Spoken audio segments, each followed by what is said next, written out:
Hey guys, I'm going to show you the process of how I personally go about optimizing stuff from Marvel's Designer. And here's just a quick example I made of a shirt. So go in edit mode here, you can see how low poly it is. And the really cool thing actually about this method is you can keep the exact same Marvelous Designer UVs pretty much, which is really cool, and it's amazing for texturing and people that are using like Photoshop and stuff. It's great because it's just flat layout, you don't have to worry about any type of warping. It's a really great way to pretty much make game ready stuff out of Marvel Designer. So let's go ahead and start. Let me go ahead and turn on the high poly version here.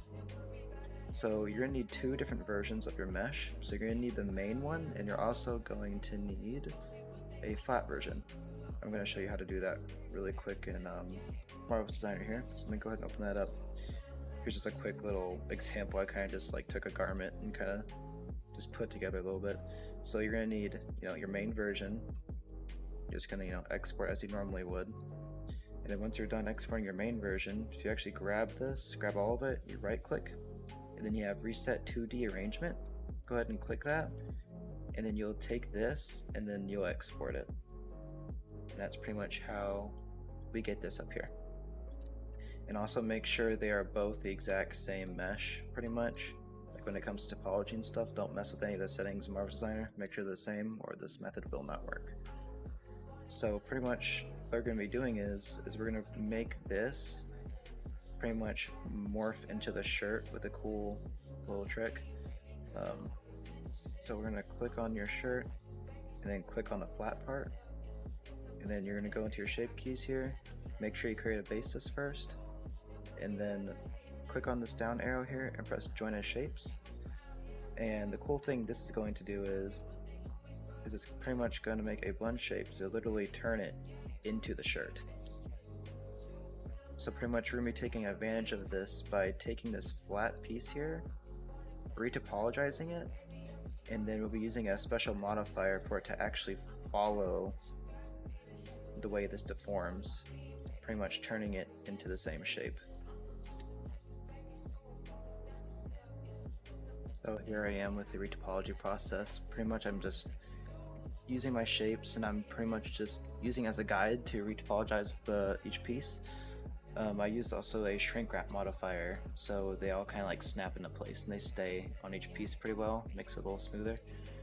And also to take note, whenever you are making your pieces, make sure that that, like, for example, like on the sleeve, if you have it like where it wraps around the cuff of the sleeve, whatever, if it's like 10 vertices long, you need to make sure the piece that is matching up to the other piece also has the same amount of topology / vertices in that same piece. So whenever we do use the modifier to morph this into the shirt, everything's gonna line up, because you're gonna have to have this stuff line up so you can merge the pieces together.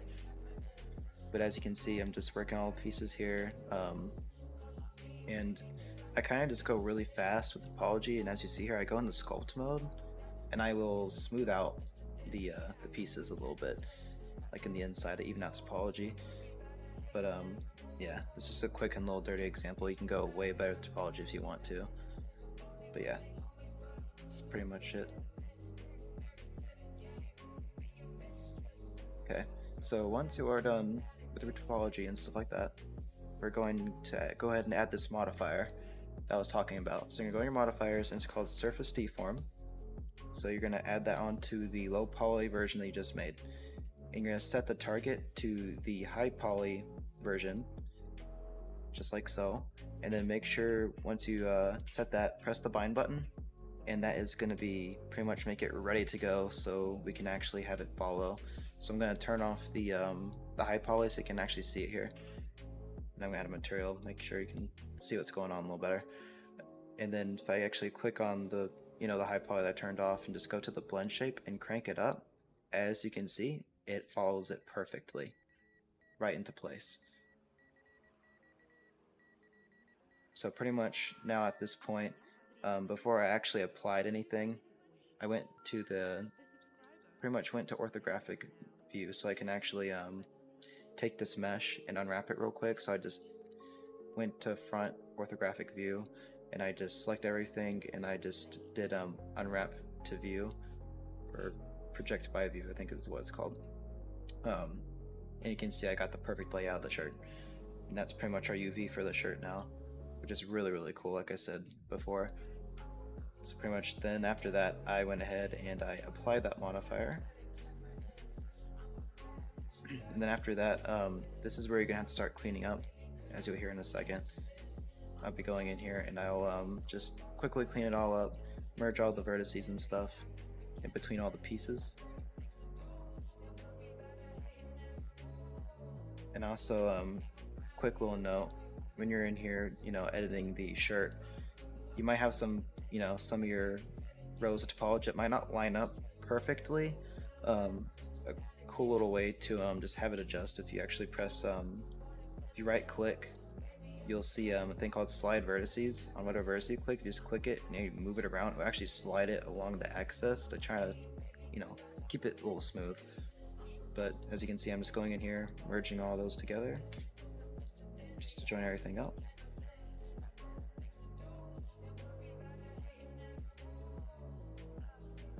This is where you can see where I'm actually moving the verts around the slide tool. Makes it a lot easier.